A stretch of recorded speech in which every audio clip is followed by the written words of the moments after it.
సంక్రాంతి పండగ అంటే 3 రోజుల పండగ. అది భోగి, సంక్రాంతి, కనుము. ఈ 3 ముఖ్యంగా చేసుకుంటాం. ముక్కనుము పండుగను కూడా కొన్ని ప్రాంతాల్లో చక్కగా చేసుకోవడం ఉంది అనుకోండి. ఇందులో భోగి అంటే ఏమిటి? భోగ దశ అంటారు. భోగి అండి అంటారు. అంటే అన్ని ఆనందాలని అనుభవించేటువంటి ఒక భోగ దశ, దానికి భోగి అని పేరు.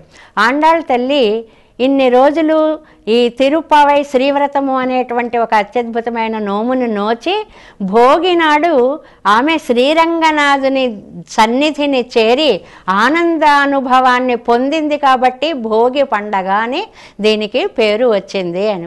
ఈ భోగి పండగకి మనకు వచ్చే సంప్రదాయాల్లో చాలా విశేషమైనటువంటిది తెల్లవారుజామున చేసేటువంటి భోగి మంటల ప్రత్యేకత. నెల రోజులు కూడా మనం పెట్టినటువంటి గొబ్బెమ్మలని చక్కగా చరచి పెట్టుకుంటాం.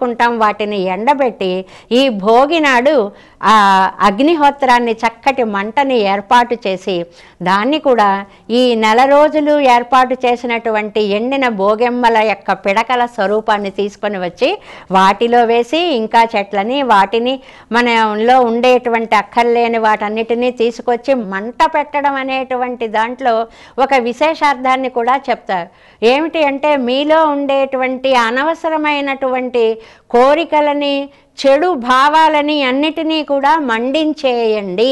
అలా మండిపోవడం వల్ల పవిత్రత ఒక్కటే, సాత్వికత ఒక్కటే మనసులో మిగులుతుంది.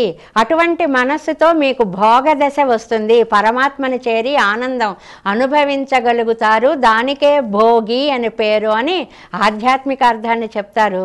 మామూలుగా భోగము అంటే రకరకాల పిండి వంటలు చేసుకుంటాం, అబ్బో కొత్త కొత్త బట్టలు కట్టుకుంటాం, అలంకారాలు చేసుకుంటాం, 10 మందితో కలిసి కూడి ఆడుతాము.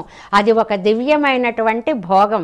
అటు రంగనాథునితో కూడిన గోదాదేవి భోగము ఆధ్యాత్మిక చింతనకి మనకి అద్దం పట్టినట్లయితే, లౌకికంగా మనం చేసుకునేటువంటిది అంతా కూడా వ్యర్థమైనటువంటి భావాలని, నీచ భావాలని అన్నిటినీ కూడా తపింప చేసుకొని మంట పెట్టేసి దానిని పక్కకి పంపేసి పవిత్ర భావాలన్నిటినీ కూడా మనం ప్రోధి చేసుకుని మన వాళ్ళందరితోటి కూడా కూడి భోగమును అనుభవించట, దీనికే భోగి అనేటువంటి పేరు. ఆ భోగాన్ని మనందరం కూడా అటు ఆధ్యాత్మికంగా ఇటు లౌకికంగా 2 విధాలా కూడా అనుభవిద్దాం, ఆనందాన్ని పొందుదాం, సమాజాన్నంతటినీ కూడా ఆనందంగా ఉంచే ప్రయత్నం చేద్దాం.